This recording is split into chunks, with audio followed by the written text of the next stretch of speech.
Le podcast minier vous est fièrement présenté par Agnico Eagle, la plus grande société minière au Canada et le deuxième producteur aurifère en importance au monde. Ensemble, on vous fait découvrir toute l'énergie, la passion et les coulisses fascinantes du monde minier.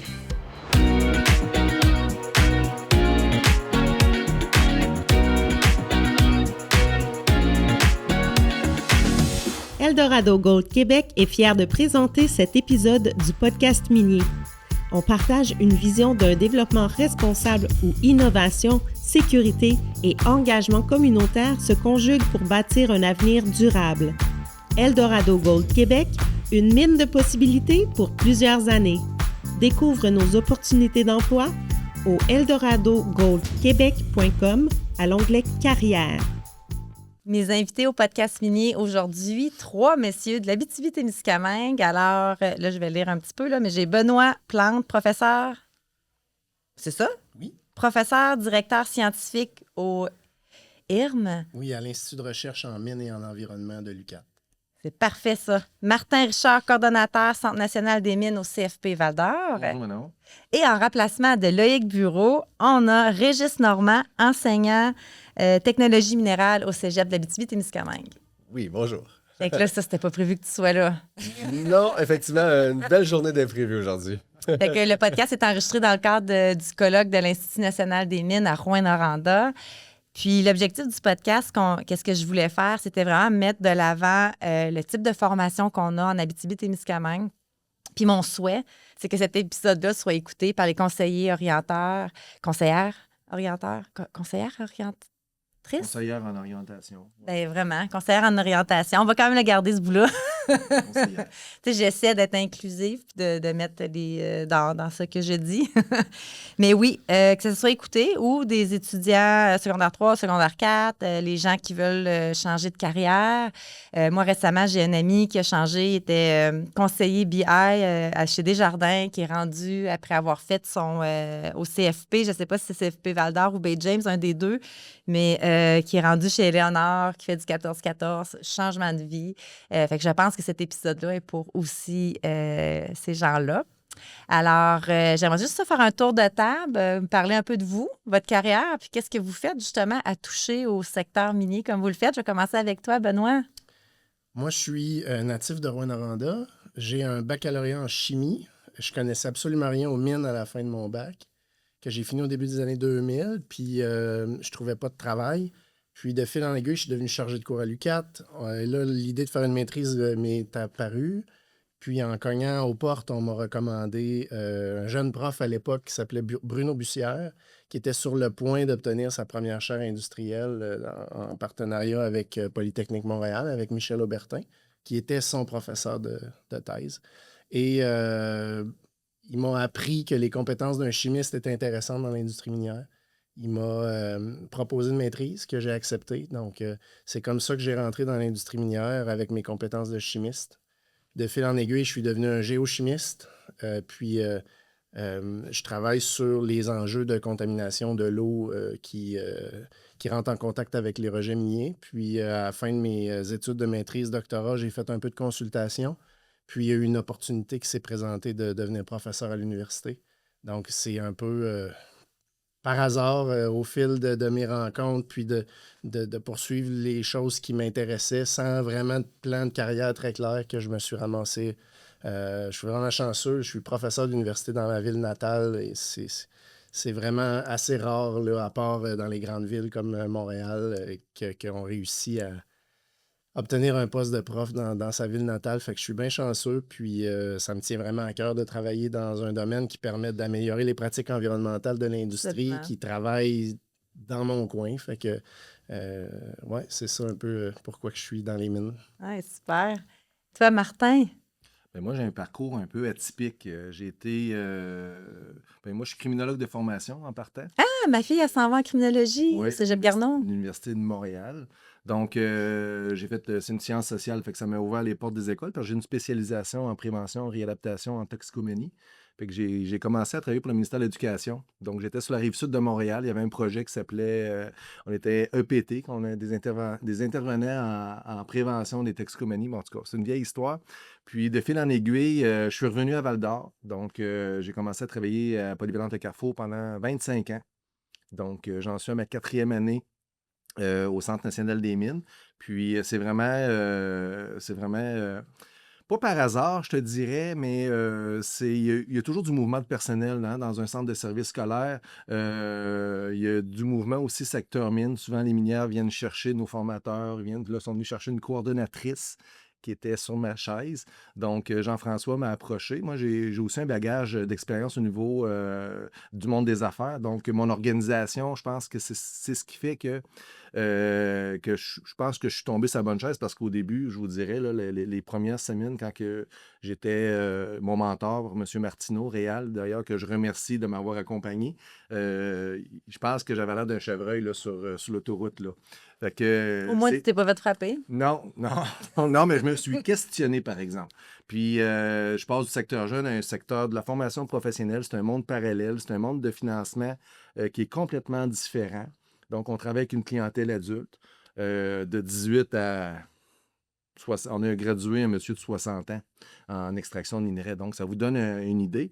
Mais je vous dirais que j'ai découvert un monde fascinant, un monde où les gens veulent beaucoup que ça avance, qui sont très proactifs, qui sont novateurs, qui sont créatifs.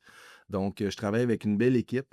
Puis, je ne regrette pas mon choix. Donc, c'est vraiment un beau monde. Puis, on essaie, moi, j'essaie de développer beaucoup. Donc, depuis mon arrivée, on a mis en place des projets coudes. On s'est étendu un petit peu plus là, dans l'Est avec la mine Célène. On est allé dans le Nord avec Canadian Royalties. On est allé chercher de nouvelles minières parce qu'on essaie de répondre autant que possible aux besoins des minières. Puis, on a 4 programmes. On a souvent tendance à parler que de l'extraction de minerais. Puis, faut faire attention parce qu'on a du traitement de minerais aussi chez nous. On a du forage au diamant, on a du forage dynamitage. Donc, tous les corps d'emploi du secteur de mine, de l'exploration jusqu'à l'exploitation, bien, on est là. Donc, c'est vraiment, vraiment, mais vraiment intéressant. Puis les jeunes qui graduent, quand on fait des fins de cohorte, qu'on invite des entreprises à venir les rencontrer, puis qu'on s'aperçoit que nos 20 élèves sont engagés à la fin, ça, c'est notre paye. Ouais. Fait que c'est vraiment... j'ai découvert un monde extraordinaire. Merci. Toi, Régis? De mon côté, moi, je suis originaire d'Amos, ici en Abitibi. Wouhou! Nom de Damas! Yes! Par contre, j'ai pas étudié dans le programme dans lequel j'enseigne. J'ai fait des sciences nature. Je pensais au début m'en aller dans le domaine de la santé. Tu sais, ça, c'est pas toujours évident de savoir où est-ce qu'on s'en va quand on est un jeune adulte. Puis voilà, fait que j'ai fait 1 an en ergothérapie à l'Université de Montréal pour me rendre compte que je n'ai pas aimé ce milieu-là en tant que tel. Montréal ou l'Ergo? L'ergo. Parce que j'ai resté ensuite de ça, justement, j'ai un peu sur un coup de dé, là, j'ai switché pour génie minier, donc à l'École polytechnique de Montréal. Donc, j'ai été au total 5 ans à Montréal, ce que j'ai bien aimé, d'ailleurs, quand même. Ça m'a pris un petit moment à me réajuster à la région quand je suis revenu à Rouyn-Noranda au fil de ça. Donc, c'est le travail qui m'a ramené en région. Là. Ensuite, là, dans le fond, j'ai commencé mon parcours d'ingénieur à la mine La Ronde pour Agnico Eagle. Donc, des très belles années d'expérience là-bas pendant 4-5 ans environ. Ensuite de ça, je suis resté au sein d'Agnico, mais j'ai transféré au service technique, dans le fond, ce qui est connu aussi sous le nom du CSD, bien souvent, où est-ce que j'ai eu la chance de travailler sur quand même plein de projets, justement, comme Christian le nommait, là, au Mexique, en Finlande, un peu partout. J'ai pu voyager aussi. Ça a été vraiment, des belles années. Malgré tout, après, c'est ça, un total de 7-8 ans environ, j'ai décidé de me laisser tenter là, par le monde de l'enseignement. J'aimais beaucoup quand même le contact humain quand on me demandait de superviser des stagiaires. C'est le genre de mandat qui me plaisait bien. Dans mon entourage proche aussi dans la vie, j'ai beaucoup de monde dans le domaine de l'éducation. Fait que ça a exercé une influence un peu au fil du temps. Fait que voilà, fait que j'ai fait le saut finalement de me lancer comme prof de cégep, comme enseignant en technologie minérale, dans le fond, depuis 2020 déjà. Puis c'est Voilà. quoi justement la technologie minérale au cégep? Tu peux-tu nous en dire un peu plus? Quelqu'un qui écoute, qui se dit « Ah, en crime, ça m'intéresserait peut-être. » Oui, technologie minérale, donc on forme ce qu'on appelle typiquement des techniciens miniers. C'est quand même très large, hein, parce qu'à la base, bon, on a 2 ans de tronc commun, puis en 3e année, les étudiants doivent se spécialiser soit en exploitation, en géologie ou en minéralogie. Donc, à partir de là, ils peuvent travailler justement bon, dans une mine en opération, dans des camps d'exploration en forêt, en secteur éloigné, dans une usine de traitement. Fait que déjà là, quand même une panoplie d'options. Moi, personnellement, je me spécialise dans les cours d'exploitation parce que c'est ce qui est en lien avec donc, mon domaine, mon expérience de travail. Puis, justement, en exploitation, le rôle, ça va être des techniciens. Ils vont venir supporter les opérations minières.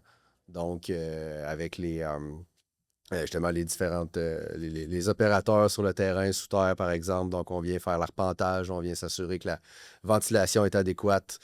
La mécanique des roches, le support de terrain aussi, des choses, toutes des choses dans ce style-là. Fait que l'exploitation elle-même est quand même aussi assez large, le forage, sautage, beaucoup d'options. Puis, moi, ce que je trouve toujours intéressant à dire par rapport à un technicien, dans le domaine des mines, c'est que c'est vraiment un bel équilibre entre justement des travaux de terrain, puis une portion aussi informatique, un petit peu travail de bureau à l'ordinateur.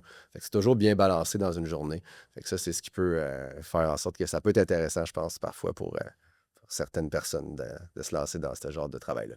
Puis de ton côté, Benoît, c'est quelqu'un qui cherche plus à être dans votre domaine ou de changer justement de carrière? Oui, c'est sûr. À l'Institut de recherche mines et environnement, on est un institut de recherche. La majorité de notre travail, c'est en recherche. Puis la recherche, c'est pas les profs qui a fait, c'est les étudiants.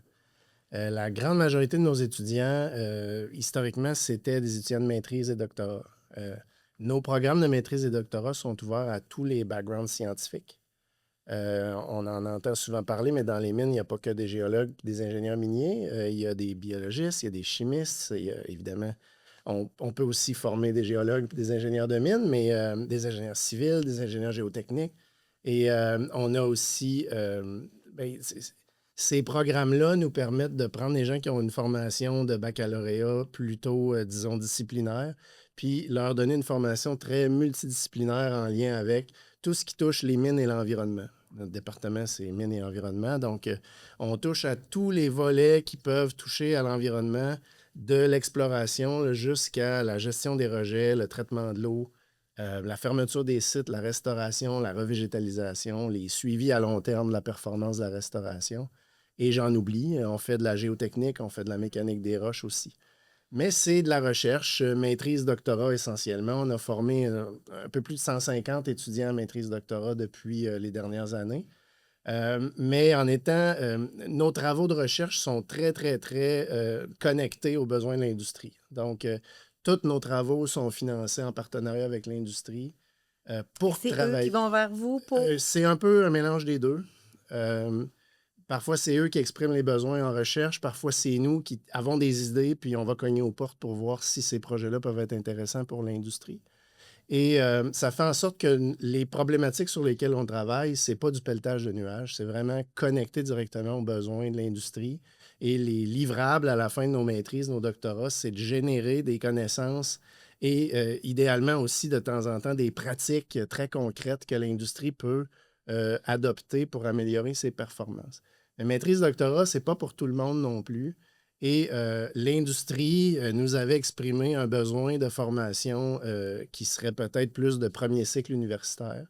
Et ça nous a permis de mettre sur pied des micro-programmes qui ont débuté là, au début des années 2010 et qui étaient destinés à des gens qui ont des formations techniques, pas nécessairement en mine, et qui étaient intéressés à avoir une corde de plus à leur arc pour pouvoir avoir accès à des emplois dans l'industrie minière. Comme on est en mine et environnement, ben, nos micro-programmes sont centrés autour des mines et de l'environnement. Et c'est des micro-programmes pour pouvoir avoir accès au plus grand bassin d'étudiants possible, puis rendre accessible la formation au plus grand nombre possible. On avait fait le choix de rendre ces cours-là disponibles à distance. Et c'est des micro-programmes qui ont été très populaires, entre autres là, dans les creux de l'industrie forestière. On a souvent des techniciens forestiers qui viennent suivre les cours pour pouvoir avoir les compétences, les connaissances pour avoir accès au marché, disons, dans les mines. Mais on a aussi souvent des professionnels qui travaillent déjà dans les mines, mais qui veulent faire progresser leur carrière ou, disons, peut-être relever des nouveaux défis.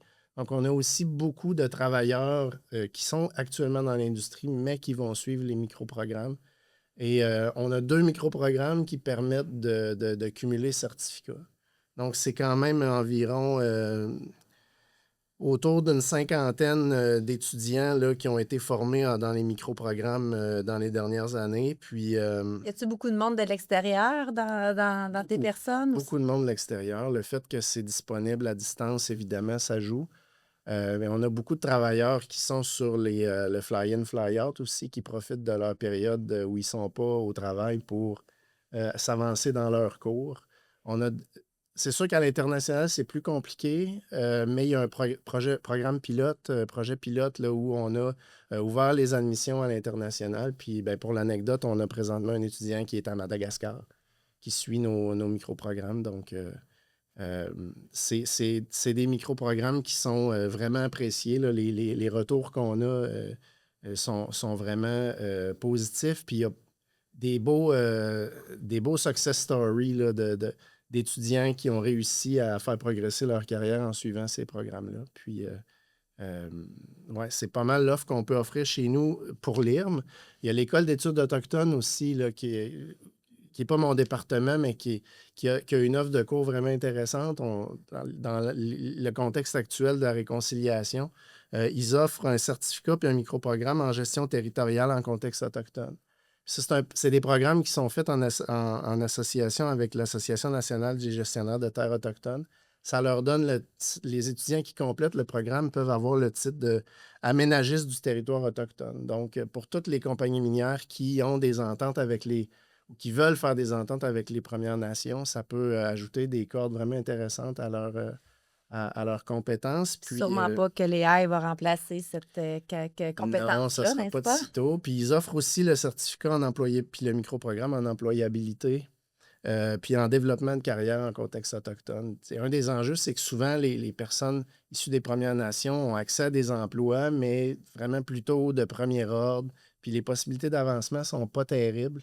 Mais en accompagnant les employeurs, on arrive à trouver des stratégies pour favoriser la rétention puis le développement de carrière de ces personnes-là. Donc, c'est aussi des programmes qui ont beaucoup de succès chez nous. Puis on a beaucoup d'histoires d'étudiants qui ont suivi ces programmes-là puis qui ont un réel impact dans l'industrie là, après qu'ils se trouvent des emplois puis qui peuvent faire bénéficier de ces compétences-là dans l'industrie. Puis Martin, au sein du CFP, côté justement diversité, puis est-ce qu'il y a une grande diversité ou vous avez surtout des gens qui proviennent de l'Abitibi-Témiscamingue? Je te dirais que 70 de notre clientèle provient de l'extérieur de l'Abitibi-Témiscamingue. 70? 70 le bassin abitibien. Je pensais pas que tu allais me dire ça. Oui, énormément. C'est pas, puis pour nous, c'est pas une surprise. On le vit cohorte après cohorte après cohorte. Puis on a aussi un mélange là, au niveau multiculturalisme. Au niveau multiculturel, c'est très riche aussi chez nous. Donc, beaucoup de gens, des géologues, exemple, on a eu un géologue là, qui est de Madagascar qui est venu faire son cours en traitement de minerais. On a un enseignant en mathématiques je ne me souviens pas de quel pays il provient, mais qui fait aussi son traitement de minerais. Ils viennent chercher autre chose chez nous. Puis beaucoup des gens de l'Outaouais, beaucoup des gens du lac Saint-Jean. Donc, puis de plus en plus de la région, de la grande région de Montréal, on a fait beaucoup de promotions, qui appellent sur les panneaux de construction, là, quand ils vont faire des barricades autour des... Bien, on peut acheter des espaces.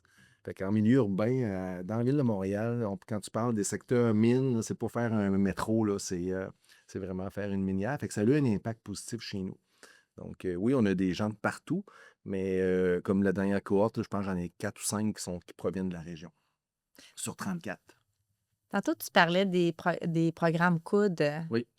Vous avez quoi présentement comme programme COUD? Puis c'est quoi? C'est pas tout le monde qui connaît les programmes. Programme COUD, c'est encore méconnu malgré le fait que ça fait quand même plusieurs années que c'est présent. C'est un programme qui est mis en place par le CSMO Mines. En fait, c'est eux autres qui est le moteur ou le partenaire qui gère l'enveloppe qui vient Tu sais que c'est Suzy qui m'a demandé de te demander la question. Là. Suzy. Merci, Suzy. Mais on a une très bonne collaboration d'ailleurs avec Suzy, François et Guy. Mais un projet COUD, ça permet à des apprenants de souffler un peu au niveau financier.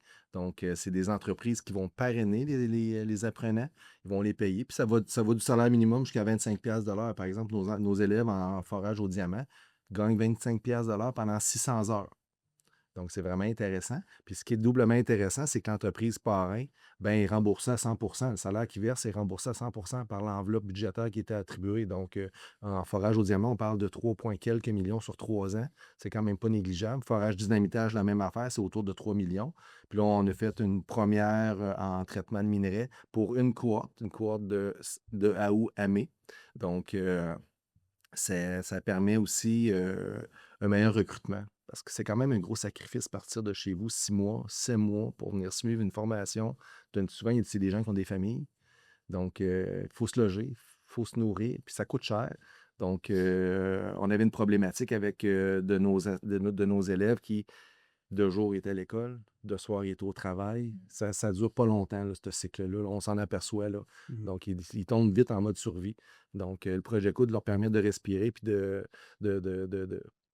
de cheminer dans leur formation. Le taux de rétention, là, il est vraiment en flèche. Puis aussi, ça a sauvé notre programme de forage au diamant. Parce qu'il faut se rappeler d'où on part. Là. Tu sais, je pars de 3-4 élèves, puis j'en ai 65, 70, 75 par année maintenant. As-tu beaucoup de filles dans tes programmes? J'ai 25 % de femmes. Puis, on fait beaucoup, beaucoup de promotions. Les techniques minières, même en forage au diamant, on vient de s'équiper de 2 foreuses autonomes.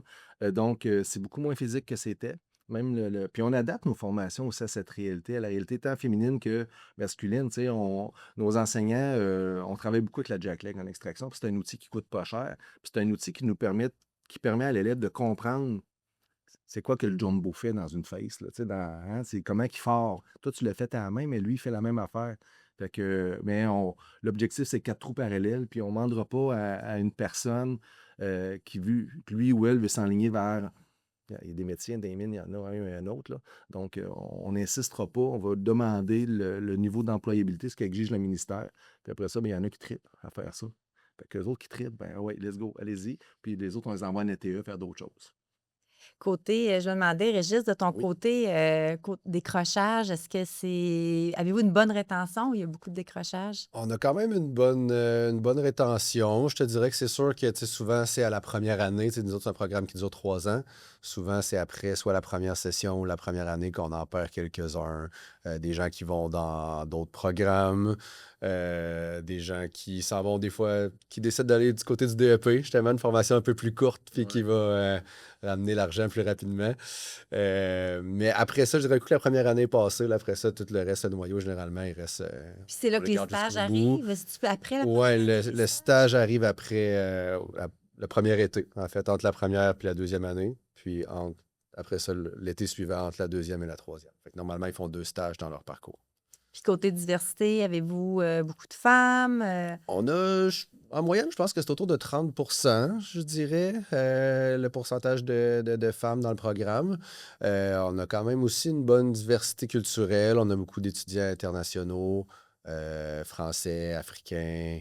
Fait que c'est assez varié. Des gens qui font des retours aux études aussi. On a un étudiant en ce moment qui était dans le monde militaire, puis là, c'est comme sa deuxième carrière, des choses comme ça. Fait que c'est vraiment intéressant. Ouais. Qu'est-ce qui distingue, peut-être Benoît, je vais te la poser à toi, qu'est-ce qui distingue l'Abitibi-Témiscamingue côté formation comparé à d'autres régions?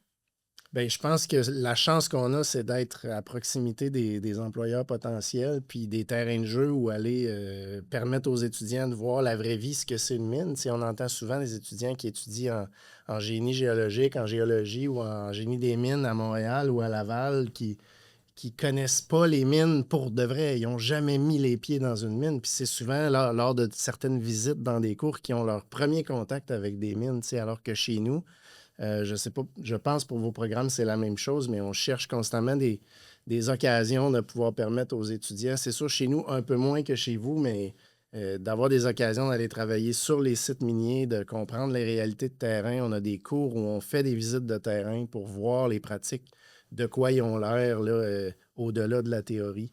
Fait que c'est sûr que ça, c'est une chance pour nous. Tu sais, on est à un appel téléphonique de pouvoir aller sur un site minier, alors que quand tu étudies à Montréal ou à Québec, c'est un peu plus compliqué à gérer. Ça se fait, on en voit, il y a des visites qui s'organisent, mais c'est sûr que c'est vraiment une chance. Puis le partenariat avec nos entreprises partenaires, C'est ça ma question. qui est vraiment, vraiment chouette, qui nous ouvre leurs portes, qui nous permettent d'aller travailler sur leurs problématiques chez eux et nous donner du support à nos étudiants, c'est vraiment génial. Puis ça bonifie la formation et d'une manière qui serait difficile à offrir si on n'est pas en Abitibi-Témiscamingue.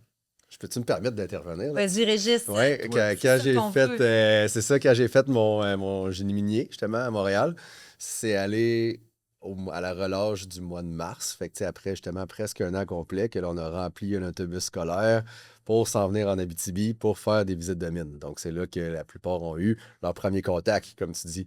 Tandis que c'est sûr que nous, c'est ça, les mines sont dans notre cours. Donc, tu sais, dès la première session, la seule chose qui limite un peu, c'est qu'il faut avoir 18 ans pour pouvoir aller dans une mine souterraine. Fait que souvent, la première session, ils vont à la Cité de l'Or. Tu sais, c'est des sorties un petit peu plus touristiques. Par contre, ils vont aller généralement à Canadienne Malartic, dans la fosse, au Belvédère, le musée minéralogique, etc.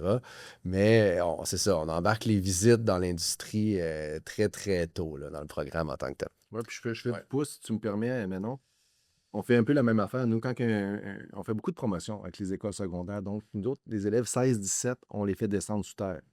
Donc, la mine Goldex, les accueils sont accompagnés par un enseignant, 2 enseignants, 3 enseignants, dépendamment. Il n'y a pas 18? Oui, sont comme visiteurs.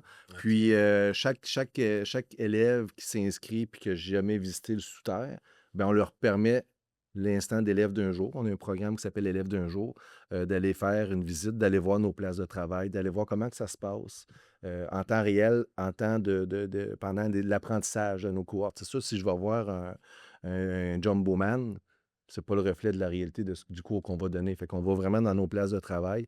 Puis là, c'est là que la personne peut se positionner. Puis c'est l'environnement aussi. Si veut pas. C'est même que tu vas voir sur Internet où c'est pas pareil quand tu te mets les 2 pieds dans tes bottes Viking, puis tu descends, puis tu as ton chapeau, tes lunettes, tes gants, puis ta ceinture, ton Westcott, puis c'est ça, puis ta lampe. Ton cadenas. Puis, oui, ton cadenas, puis ta multilock. Fait que tout est là. Fait que non, on fait découvrir vraiment, puis on voit des retombées positives parce que les élèves qui font élèves d'un jour sont de 5-6. Le taux d'inscription, je vous dirais, est à 80-85 %. Puis élève d'un jour, là, est-ce que vous le documentez? Allez-vous avec des caméras? Ou peut-être que vous n'avez pas le droit, mais je me dis, parce que ma prochaine question, c'était comment on fait pour attirer plus de jeunes, plus de gens vers le secteur minier? Puis là, tu parlais, puis je me disais, ça, c'est un super exemple de documentation qui pourrait être pris puis rediffusé. Oui, c'est documenté, c'est filmé, mais toujours avec des autorisations. Absolument. Il faut que les minières, il faut protéger les minières, il faut pouvoir reconnaître dans quelle mine on est. Donc, c'est toujours approuvé par Anico, par Eldorado, mais habituellement, notre point central, c'est la mine Goldex. Ça fait 20 ans qu'on travaille avec eux autres, donc ils sont habitués, ils embarquent dans la promotion, ils comprennent le pourquoi du quoi. Donc, puis tous nos élèves transitent vers la Goldex, ils n'ont pas le choix, tout le monde. Donc, mais oui, c'est documenté. Si on va sur notre page Internet du CFP, il y a beaucoup, beaucoup d'informations en lien avec nos formations, puis beaucoup de photos. Puis vous autres, Benoît ou Régis, vous voyez quoi qui pourrait être fait pour attirer plus de jeunes, mais de personnes aussi, là? Des jeunes? C'est un certain défi, ça, c'est sûr. Tu sais, comme au cégep de l'Abitibi-Témiscamingue, surtout au campus de Rouyn-Noranda, l'éventail aussi de possibilités est quand même très large. Beaucoup de programmes qui s'offrent. Fait que, tu sais, de tirer notre épingle du jeu à travers de tout ça. Tu sais, bon, malgré tout, comme tous les autres programmes, on fait des visites dans les écoles secondaires, des choses comme ça. Je sais que, tu sais, tranquillement, pas vite, il y a différents trucs qui se travaillent, justement, des vidéos promotionnelles, des choses comme ça. Le cégep travaille son image aussi. Je sais pas si vous avez vu le nouveau logo. Absolument. C'est pas nous qui l'avons travaillé. Mais c'est ça. Fait que mais il y a probablement... Je pense qu'il y aurait moyen d'essayer de faire plus. Parce que je pense qu'à chaque fois, justement, on ne gradue pas assez de techniciens par rapport aux besoins de l'industrie en tant que telle. Fait que c'est ça. La demande est là. J'avais les gars du Monde Nickel ce matin dans le podcast, puis veut pas. Tu sais, côté ingénieur minier, on pense que oui, puis il y en a, là, il va en avoir beaucoup plus sur le marché, mais technicien, puis là, je vais aller plus loin, mécanicien, soudeur. Je pense que ça va être des emplois très recherchés. Je pense pas que aucun de vous autres avez ces programmes-là, mais je faisais juste le mentionner quand même. Là. Il y a des postes qui sont plus recherchés que d'autres là, pour les mines. On parle beaucoup de l'Abitibi-Témiscamingue puis vos 3 établissements, mais est-ce qu'il y a de la collaboration avec les autres établissements de la province? Qu'est-ce que vous en faites? Je peux partir Vas-y. par rapport à ça. Nous autres, c'est quelque chose qu'on voit de plus en plus, là, justement. Bon, le programme de technologie minérale est donné donc à Rouen, à Thetford et à Sept-Îles. Puis, ça fait quelques années que de plus en plus, justement, on a surtout des réunions à distance avec les profs des autres collèges.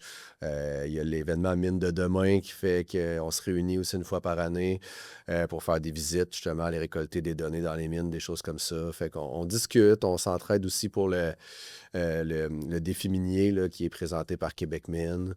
Fait que ça, c'est quelque chose qui prend de plus en plus de place. Le défi minier? Le défi minier, c'est une espèce de challenge, dans le fond, dans lequel on demande aux étudiants de former des équipes, puis idéalement, un dans chaque voie de sortie, les 3 spécialités que je parlais tout à l'heure.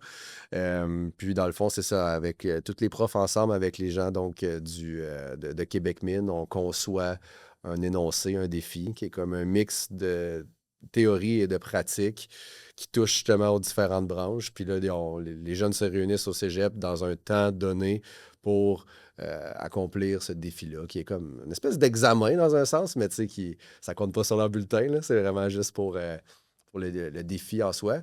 Puis c'est ça, pendant Québec Mine, au mois de novembre, ils dévoilent l'équipe gagnante. Puis il y a toujours une bourse, un montant en argent, mais surtout, c'est toujours associé à chaque année avec une minière, dans le fond, différente, puis il y a une visite.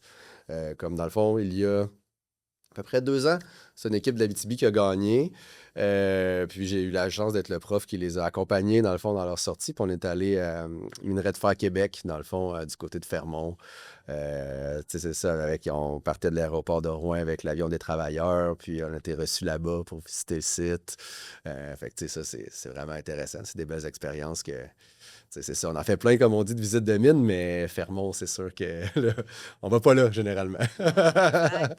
C'est des mines différentes de ce qu'on a ici aussi. Ben oui, ça permet de voir d'autres choses. Fait que, non, c'est ça. Fait que ça, c'est bien intéressant. Ouais. L'Institut national des mines est fier de présenter cet épisode du podcast minier. Parfois, tout commence par un déclic. Celui qui te fait comprendre que ce que tu aimes faire peut devenir ta carrière. Découvre plus de 30 formations qui mènent au secteur minier. Trouve ta formation au québec.ca/formation-minière. Le secteur minier, un monde à explorer. De ton côté, Martin, y a-t-il la collaboration autre? Bien, c'est sûr qu'en CFP, on se parle beaucoup. On n'a pas le choix. On est 2 centres de services scolaires qui offront les 4 programmes. Il y a Baie James et nous. Mais il y a aussi la Côte-Nord qui offre le forage au diamant. Il y a Sherbrooke qui offre le forage dynamitage. Donc, c'est sûr qu'on garde contact et on essaie de travailler des outils pédagogiques ensemble. Donc, avec la Côte-Nord, on essaie de voir si on ne pourrait pas créer un élément virtuel au niveau du forage au diamant. Ça commence à prendre jour. Je te dirais, on a une belle équipe techno qui travaille fort là-dessus. Mais oui, puis avec le cégep, je te dirais qu'on commence beaucoup à avoir de liens, beaucoup plus qu'on en avait avant. L'université, c'est la même chose. On a été consultés, même si on savait que notre place était, qu'elle était peut-être pas là. Mais au moins qu'on prenne le temps de cogner à notre porte, de venir voir notre intérêt, de voir les possibilités que... Au moins, on dit on est là. S'il y a quoi que ce soit, vous avez des besoins, on est là, on est capable de faire des choses. Donc, souvent, l'AFP, je m'en souviens quand j'étais au secondaire, c'était pas ce qui était le plus valorisé. Hein? Aujourd'hui, on s'aperçoit qu'il y a un manque de main-d'œuvre semi-spécialisée, un peu par. Nous, on faisait beaucoup la promotion du cégep université, là, la séquence, là, le secondaire en 5 ans, le cégep en 2 ans, ou la technique, puis après ça, tu t'en vas faire ton bac. Puis c'était ça, là, c'était la ligne. Là. Mais maintenant, la formation professionnelle, là, si je vois aller mon ami Éric aujourd'hui, qui est électricien, puis il me dit tabarouette, je serais peut-être à retraite aujourd'hui. Absolument. Mais tu dis, c'est la ligne, mais c'est encore la ligne proposée dans plusieurs écoles. Moi, je vois mes 2 filles. J'ai une fille qui vient de commencer l'université, puis une le cégep. Je sais, ça paraît pas. Mais aucunement, est-ce qu'il y a quelque chose en lien avec le secteur minier qui leur a été proposé? Ils entendent parler du secteur minier à la table l'heure du souper. Sinon, ils n'en entendent pas parler. Il y a un petit peu à Puis- l'école, mais pas tant. Là. Puis ils ont tous pris, tu sais, Raphaël a pris un parcours cégep, elle n'a pas le choix d'aller à l'université. Laurie, elle s'enligne pour la même chose, cégep, pas le choix d'aller à l'université. Puis il y a des DEP, il y a d'autres choses que les filles peuvent faire, mais honnêtement, ça leur a pas été proposé. Fait que j'espère qu'il va y avoir beaucoup de conseillers qui vont écouter l'épisode parce que c'est un peu ça qu'on lance au marché. On peut pas, chacun, on essaie à notre façon de parler du secteur minier, d'aller dans les écoles. Puis je sais que c'est la job il y a des associations, tu as l'AMQ, tu as CSMO Mine, tu as l'INMQ, tu as le ministère, on a vous autres. Fait que, tout le monde ensemble, il y a peut-être quelque chose encore plus fort qu'on est capable de faire pour faire parler du secteur minier dans les écoles parce que je trouve ça aberrant tellement que c'est pas mentionné. Puis si c'est mentionné, c'est dans des exemples cocasses qui fait qu'on dirait que c'est là, 50 ans les exemples qui sont donnés dans les écoles. Fait que je pense que, tu sais, je parle surtout secondaire, là, mais il y a quelque chose à faire à ce niveau-là. Puis toucher les parents aussi, parce que moi, ma génération, c'est sûr que il y a encore beaucoup de tabous sur les mines, j'ai l'impression. Ça a beaucoup évolué, le milieu minier, au niveau santé-sécurité. On sait que les minières sont plus sécuritaires que les chantiers de construction. C'est prouvé, chef à l'appui, là. Donc, ils mettent beaucoup, beaucoup de choses en place pour assurer puis un environnement sain, sécuritaire. Ça, c'est la priorité de toutes les minières. Ils veulent garder leurs travailleurs, puis ils veulent... Puis on leur dit, nous autres, là, le but, c'est que tu gardes tes 10 doigts, puis tes 10 orteils, puis tes 2 yeux quand tu vas prendre ta retraite. Là. Il y a moyen de prendre une retraite, puis d'être en santé dans le milieu minier, là. Donc, s'adresser aux parents. Puis oui, c'est vrai, Manon, comme tu dis, le parcours, puis on en parle encore avec le ministère de l'Éducation, le 5 ans, le 7 ans, puis on a des objectifs à atteindre au niveau, tu sais, il faut atteindre la braquette de 80 tu sais. Moi, je crois à ça, là. Mais on sait qu'à 25 ans, là, 95 des gens qui ont été décrocheurs, ils ont quelque chose au bout. Là. Ils ont un diplôme d'études secondaires parce qu'ils sont retournés à l'école ou qui ont fait un DEP, puis après ça, ou, tu sais, chacun a son propre parcours. Ces temps-ci, on a quand même... l'industrie a énormément de mauvaises pubs dans les médias, puis on voit qu'il y a vraiment des préjugés à combattre pour que les parents encouragent leurs jeunes à venir dans l'industrie. Puis c'est pas le travail des gens assis avec toi à la table aujourd'hui qui va régler la situation. T'sais, on a besoin aussi de programmes concertés au niveau gouvernemental pour changer l'image de l'industrie. Puis même les conseillers en orientation, il y a une dizaine d'années, j'ai fait une présentation à la demande des conseillers en orientation qui avaient leur colloque annuel à Rouyn-Noranda. Puis quand j'ai fini de présenter le genre de carrière qu'on pouvait faire, l'animatrice, elle a ouvert le parterre pour des questions. Puis il y a une des conseillères en orientation de Rouyn-Noranda. Avec dédain, elle a demandé à l'animatrice, sérieux, là, c'est quoi faut que je dise à mes étudiants de quelqu'un qui aimerait ça finir de même? Elle l'a dit, elle l'a wordé à peu près comme ça. Puis c'était très clair la façon qu'elle posait la question, qu'elle avait aucunement été convaincue que c'était intéressant. Je ne l'ai pas pantoute convaincu qu'il y avait de quoi à faire. Puis au contraire, elle trouvait que ça avait vraiment pas de l'air chouette.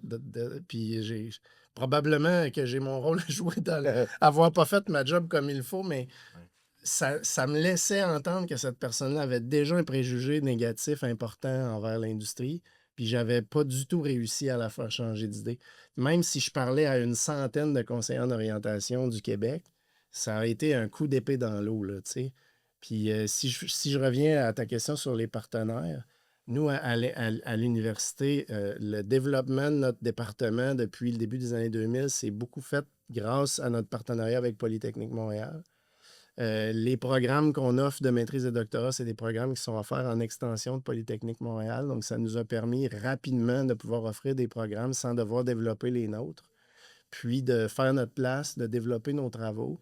Puis, de fil en aiguille, ben nous, les profs d'université, on n'a pas toutes les compétences. Là, donc, on fait appel à différents collègues de d'autres universités qui ont les expertises complémentaires dans les projets qu'ils nécessitent.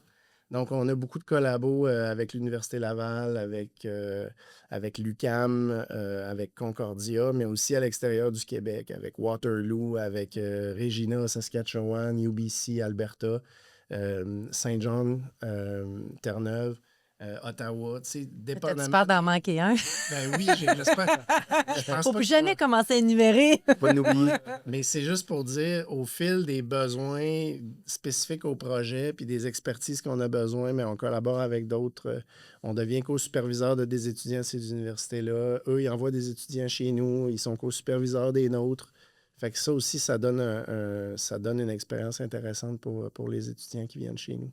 Puis il y a une saine compétition entre les universités au niveau maîtrise-doctorat. Dans le sens que on accepte volontiers de collaborer entre nous, mais au final, on se bat pour les mêmes subventions quand même quand on veut aller chercher du financement. Mais c'est quand même un petit milieu, les mines, puis la géologie, puis le génie minier. Puis les gens qui travaillent dans ce domaine-là, énormément de collaboration. Fait que même si on est théoriquement en compétition pour les mêmes enveloppes budgétaires, on a besoin l'un des autres pour faire progresser les connaissances puis les pratiques. Puis on travaille toujours ensemble quand c'est pertinent de le faire. Il y a Mais- toujours une saine compétition entre les gradués des différentes écoles de génie, en fait. Là, par exemple, Polytechnique puis Laval, tu sais, quand, mettons, il y a toujours un mélange, mettons, des deux, par exemple, dans une mine en opération, peu importe, puis on est toujours... tout le monde tire la couverte de son côté un peu à dire que c'est son école la meilleure, des choses comme ça. C'est toujours amical et bien drôle. Là, mais... Toi, tu parlais de la compétition entre universités. Ouais, Nous, on forme pour les Jeux du Canada, on forme l'Université McGill, puis la Polytechnique.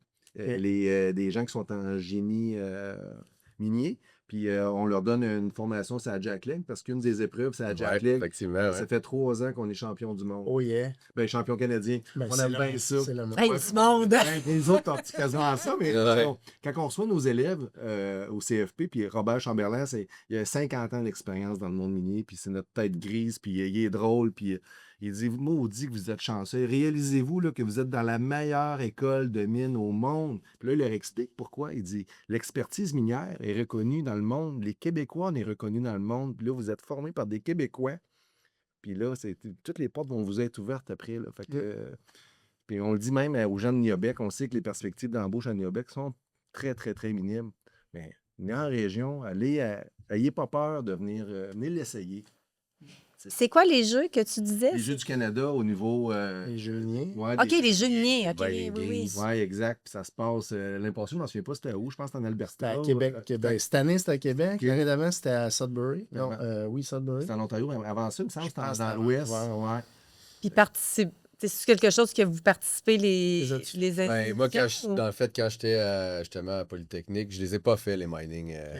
Ça a donné que le noyau de gens dans le département qui est impliqué à ce niveau-là, Ah, c'est un clic. c'était C'est ça, pas le c'est un mien. clic. C'était pas le mien. Fait que malheureusement, je les ai pas faites, mais ça a l'air que c'est super le fun. Ça, c'est sûr. Ouais, En tout ouais, cas, ouais. Les petits gars, ils se donnent pas mal. Les petites filles. J'ai pas eu de fille encore. Ah, mais- pour vrai? Non, OK. c'était tout le temps 4 gars, 4 gars, 4 gars. Mais c'est à Jack quatre Leg, gars. ils mettent les joueurs. Mais Ben, il y en a un qui fait l'épreuve du Ça. Jack Leg. Mais les autres, ils viennent parce qu'ils veulent l'essayer. on entend beaucoup le mot, en passant, ça roule encore, là. On entend beaucoup le mot Jack Leg. Faut l'expliquer, c'est quoi? Foreuse à béquille, en français. Donc, c'est une foreuse avec un acier, puis un trépan, qui est une bite. Puis, c'est vraiment avec une patte hydraulique. Donc, on l'amène à la hauteur qu'on a besoin de faire. En Et fait, c'est très, très manuel. C'est pour ça qu'on. 120 livres, à peu près 125 livres que ça pèse. C'est Mais ça il y a qui est une difficile technique- pour les femmes de Oui, mais il y a une de- technique pour la faire. Puis, que tu sois menu ou des gros bras, on a vu des femmes sont hot, là. Sont vraiment hot. Puis le gros bras, lui, parce qu'il essaye d'aller plus vite que la foreuse. Ils ne forcent pas comme il faut. Non, puis la fille, la femme, elle la laisse aller. C'est ça le secret, tu sais. Puis après ça, la foreuse, elle y va, là. Puis Travaille plus intelligemment. oui, puis elle est capable de faire plus de trous. Les femmes sont Finalement. très résistantes physiquement. Mais je parlais avec CFP B. James dans la cohorte de forage dynamitage. Ouais. Puis je pense qu'il y avait quatre filles. Puis c'est des Blackburn, les professeurs. C'est le Oui. fils puis le Oui. père. Fait Exact. ils ont fait un. Une Hey, c'était pas entreprise, mon ça. podcast, c'est un autre podcast. C'est le podcast de Podcast. B. James Horizon. Intéressant. Puis il disait qu'il y avait 4 filles dans la cohorte. Il disait elles sont excellentes. Là. Puis tu voyais la compétition un peu qui se passait. Parce que tu sais, les gars voyaient, OK, les filles, ils performent, crime. Puis ils ont gradué. Puis il y en a 2 ou 3 qui ont trouvé, Ouais. de la job après. Là. J'avais 4 femmes. Ils ont refait après ça. Avant ça, ils avaient fait forage au diamant. Fait que qu'est-ce qui les a amenés? C'est qu'ils aimaient vraiment Puis le forage de dynamitage, c'est complètement... Là, c'est pour casser de la roche. C'est du développement que tu fais. C'est avec une grosse machine. C'est vraiment... Mais forage au diamant chez Forage Rouillé, on a Oui. 2 filles qui... peut-être c'est rendu plus, mais je sais qu'il y avait 2 filles qui étaient là, là. Puis c'est ça. Puis Forage Roulier, nous autres, c'est un gros partenaire au niveau du projet COUD. C'est l'entreprise qui en prenne le plus. Fait que- Tant mieux, tant Ouais. mieux, tant mieux. Non, les partenaires sont là. Tu sais, Comme dernière question, je me demande, auriez-vous un conseil à donner aux gens qui écoutent, que ce soit à la relève, que ce soit un étudiant, que ce soit un conseiller? Qu'est-ce que vous auriez à dire? Puis là, je peux couper le podcast, vous laisser penser puis revenir, mais je me dis, il y a quelque chose qui va venir rapidement dans vos têtes. je pense que moi, ce que je dirais aux gens, c'est viens tenter l'expérience. On donne, chez nous, c'est des formations maximum de 900 heures. Donc, viens l'essayer, viens voir. Tu sais, puis après ça, ça ne t'empêche pas de continuer ton chemin au cégep. Ça ne t'empêchera pas de... Puis il y a tellement beaucoup de possibilités au niveau minier. Je me dis, puis c'est quand même très bien rémunéré. Là. On ne se comptera pas de menterie. Puis on pose la question à nos élèves quand ils arrivent. Qu'est-ce qui a fait que vous vous êtes inscrits dans le programme? Puis comptez-nous pas de menterie, là. Tu sais, c'est vrai, là. Ah ouais, On le ah sait ouais. que c'est le cash, tu sais, puis ils idéalisent beaucoup les jeunes qui pensent qu'ils vont gagner 100 000 en sortant, minimum, là. Puis c'est pas tout à fait ça, là. Ils vont quand même faire beaucoup d'argent. Mais venez essayer quand même, puis il y a des beaux programmes, on a une belle équipe, des collaborateurs extraordinaires. Les minières sont présentes, ils sont très, très, très pro-formation. Donc, moi, je pense qu'il faut oser, puis c'est un milieu à découvrir, que ce soit au niveau collégial ou universitaire. C'est vraiment intéressant. Je l'ai découvert moi-même, là. Mais oui. Je suis en train de me reconvaincre que j'aime ça, là. Tu sais, non, sérieusement, c'est vraiment un beau monde. Et si j'enchaîne un peu là-dessus aussi, tu sais, je dirais encore une fois, si pour des jeunes qui auraient le potentiel ou l'envie d'essayer le cégep, après ça, c'est que ça ouvre plein de portes. Puis, tu sais, ça n'empêche pas qu'on a, par exemple, aussi des étudiants qui graduent avec un DEC en technologie minérale, puis qui, finalement, s'en vont conduire des camions ou ils s'en vont, tu sais, carrément plutôt agir comme quelqu'un qui aurait passé par le DEP, en fait, là. Fait que, tu sais, c'est ça. Ça pour dire que... Ben, puis de rester à C'est- l'école, c'est important aussi d'avoir un Mhm. diplôme. Ouais, c'est ça. Au cégep, il y a un nouveau slogan justement qui vient avec la nouvelle image de marque là, qui dit qu'on forme pas juste des étudiants, mais des humains, en fait. Fait que j'aime bien cette phrase-là quand même. Je pense qu'il n'y a pas grand-chose On est rarement perdant de poursuivre les études, selon moi. Ouais. Moi, je dis, j'encouragerais les gens à passer par-dessus leurs préjugés, puis à s'intéresser à l'industrie. Ils vont avoir des belles surprises. On entend beaucoup de personnes originaires de l'Abitibi qui sont allées travailler, étudier à l'extérieur dans des programmes qui n'avaient aucun lien dans leur tête avec l'industrie minière, avec la conviction qu'ils ne savaient pas nécessairement ce qu'ils voulaient faire, mais ils savaient qu'ils ne voulaient pas travailler dans les mines. Et puis finalement, se ramassent dans les mines et ils sont très étonnés de constater à quel point leurs compétences sont intéressantes et à quel point ce qui se passe dans l'industrie est différent de l'opinion publique générale de l'industrie. Et tu sais, les opérateurs miniers, c'est des utilisateurs du territoire. Souvent, les mauvaises, disons, la mauvaise réputation vient beaucoup de la santé des travailleurs, puis des risques des travailleurs et des impacts environnementaux.